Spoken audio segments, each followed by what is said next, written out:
What does it mean to set a seam? You've probably heard this term around and wondering what on earth it actually is and how you go about it. So first of all, setting a seam means that you are pressing over your stitch line, and that helps the stitches to lay flat into your fabric. When you do that, it helps both the fabric and the seam to lay flat. And the other thing it does is it helps to get rid of any of those wrinkles and crinkles that sometimes get in there minutely when you are stitching a seam. So I'm going to show you how to do it on 3 different types of seam, so you are going to be well equipped. So let me switch camera.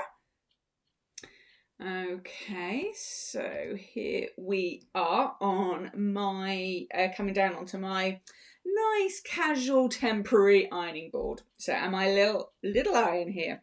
So first of all, let me have a look at a standard 1/4 inch seam that we would use for patchwork. If I turn that over, you could probably see the seam better.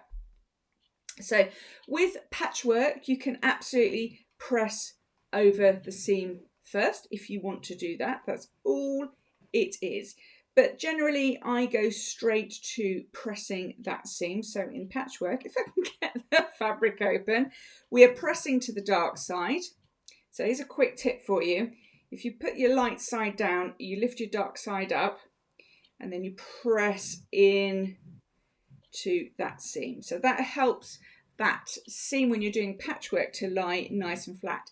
And yes, when I'm pressing seams, I always come in from the reverse as well, because you really want these your stitch line to sink right into your fabric to get a really nice flat seam. Obviously when you're piecing, you're putting your quilt together, you want a nice flat surface. So this is what this does. So I'm pressing once from the front and I'm really pressing into that seam to make sure it's flat.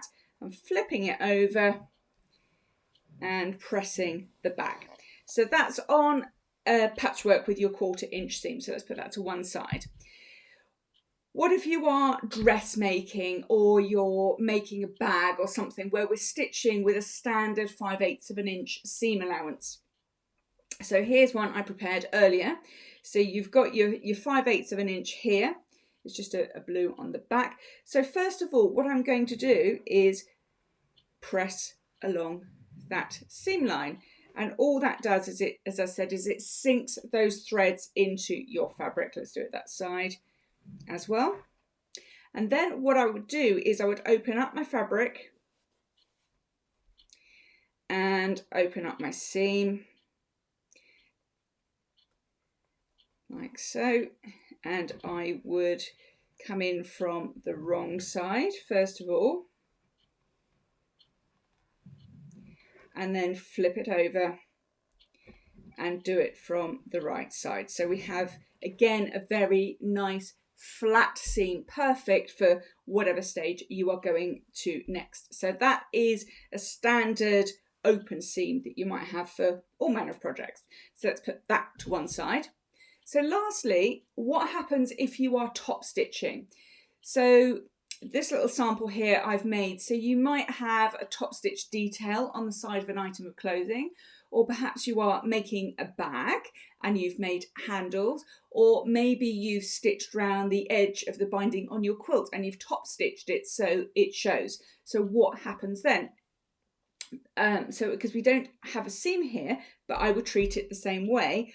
I haven't got a seam to open or push to one side, but I am going to press over those stitch lines, and again that helps those stitches to sink right into that fabric so we have a nice flat surface. Okay. So that's 3 ways to set a seam: with your patchwork, your 1/4 inch seam here, with your standard open seam, and that's a standard 5/8 of an inch seam there, or 1.5 centimeters, and then when we got top stitch detail on something like a bag handle.